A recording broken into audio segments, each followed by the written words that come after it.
আল্লাহ রাসূল সাল্লাল্লাহু আলাইহি ওয়াসাল্লাম বললেন, হে মহিলা সম্প্রদায়, তোমরা আল্লাহর রাস্তায় দান সদকা করতে থাকো, কারণ আমাকে দেখানো হয়েছে তোমাদের মধ্যে অধিকাংশই জাহান্নামী। জোরে বলেন নাউজুবিল্লাহ।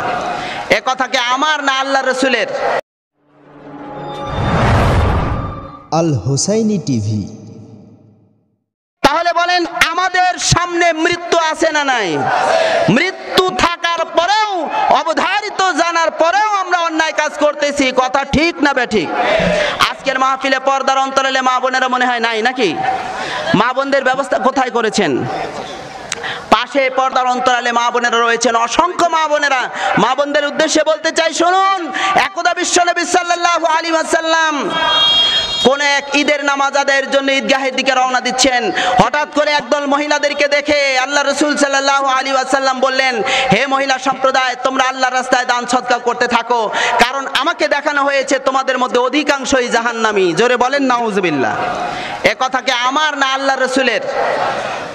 মহিলারা চিন্তায় পড়ে গেলেন, আল্লাহর নবী সাল্লাল্লাহু আলাইহি ওয়াসাল্লামের কাছে জানতে চাইলেন, ওগো নবীজি সাল্লাল্লাহু আলাইহি ওয়াসাল্লাম, মহিলারা অধিকাংশ জাহান্নামী হওয়ার কারণ কি? মহানবী সাল্লাল্লাহু আলাইহি ওয়াসাল্লাম বললেন, রে মহিলা সম্প্রদায়, যখন আমাকে লাইলাতুল মিরাজে নিয়ে যাওয়া হয়েছিল, যখন জান্নাতের কিনারায় আমি গেলাম, জান্নাতের মধ্যে যতগুলো মানুষ দেখলাম, এই জান্নাতীদের মধ্যে যারা জান্নাতি, তাদের মধ্যে অধিকাংশই হলো গরিব মানুষ। সুবহানাল্লাহ বলেন। জান্নাতের মধ্যে অধিকাংশ ধনী না গরিব? আজকের এই মাহফিলে আপনারা যারা এসেছেন, ধনী মানুষের সংখ্যা খুবই কম। আমি কি কথা মিথ্যা বললাম? ধনী মানুষের সংখ্যা কম, গরিব মানুষের সংখ্যা বেশি। যদি আপনারা গরিবই না হতেন, তাহলে এই মাটির উপরে সামান্য কয়েকটা খের বিছানো, এর উপরে আপনারা বসে থাকতেন না।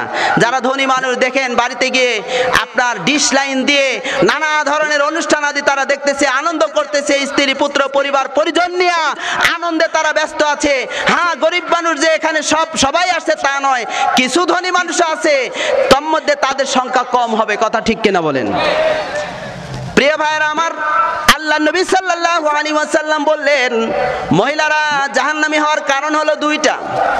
হযরত রাসূল আকরাম সাল্লাল্লাহু আলাইহি ওয়াসাল্লাম বললেন, মিরাজ রজনীতে আমি জান্নাতে গিয়ে দেখতে পেলাম, জান্নাতের অধিকাংশ মানুষ হলো গরিব মানুষ, আর জাহান্নামের মধ্যে আমি উকি দিয়ে দেখতে পেলাম, জাহান্নামের মধ্যে যারা, তাদের মধ্যে অধিকাংশই হলো মহিলা।